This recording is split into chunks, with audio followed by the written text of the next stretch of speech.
በኢትዮጵያ የሚዲያ ታሪክ በርግጥም ስማቸው ከፊተኞቹ ነው። ወዳጅ ዘመድ ብቻ ሳይሆን የብሮድካስት ኢንዱስትሪውም አብሮ ያለቅሳል። በኢትዮጵያ ውስጥ የግል ሳተላይት ቴሌቪዥን ስርጭት ገና በጅምር ላይ በነበረበት ወቅት ኢቢኤስ ቲቪን በመመስረት ለዘመናዊ የሚዲያ ኢንዱስትሪ ትልቅ አሻራ ያሳረፉ ስራ ፈጣሪ ነበሩ።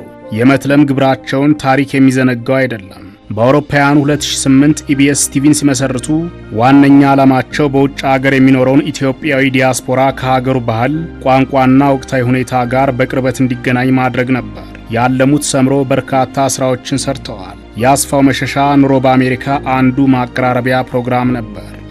አማናዊ ጸጋ ይዞ ከራሱ ያልፋል፣ ለሌሎች ይተርፋል ይሉታል።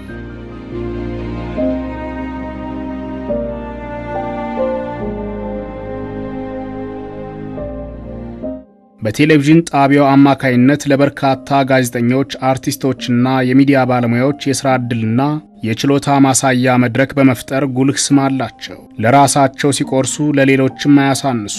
የኢቢኤስ መሪ ብቻ ሳይሆኑ ለመላው የኢትዮጵያ የግል ቴሌቪዥን ጣቢያዎች መብትና እድገት ይቆሙ ይጠብቁ ነበር። የኢትዮጵያ ብሮድካስተሮች ማህበር ኤኢቢ መስራችና ሰብሳቢ በነበሩበት ጊዜ የግል የቴሌቪዥን ጣቢያዎች ተደራጅተው መብታቸውን እንዲያስከብሩና በጋራ እንዲያድጉ ትልቅ ሥራ ሰርተዋል። የኢትዮሳት ጠንሳሽ ናቸው። የኢትዮጵያ ቻናሎች ከሌሎች ሳተላይቶች ወጥተው በራሳቸው የሳተላይት ምህዋር ኤንኤስኤስ ቴዎልቭ እንዲሰባሰቡ በማድረግ የውጭ ምንዛሪ ለሀገር እንዲድንና ጥራት ያለው ስርጭት ለሕዝብ እንዲደርስ በማድረግ የኢኮኖሚ መድህን ሆነዋል።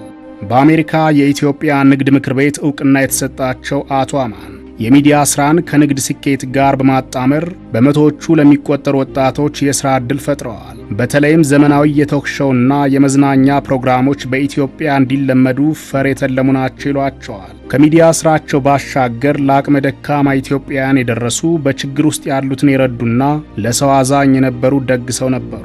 በዝግጅቶቻቸውም ሆነ በግል ሕይወታቸው የብዙዎቹን ሕይወት በበጎ ተጽዕኖ ቀይረዋል። በእርሳቸው የቀና መሪነት ኢቢኤስ በዓለም ዙሪያ በሚሊዮኖች የሚቆጠሩ ተመልካቾች ያሉት ለጥበብና ለባህል ስፍራ የሚሰጥ ተቋም ሆኖ ተሰርቷል። የማይተካ ነው ይሉታል የጣቢያው ሰራተኞች።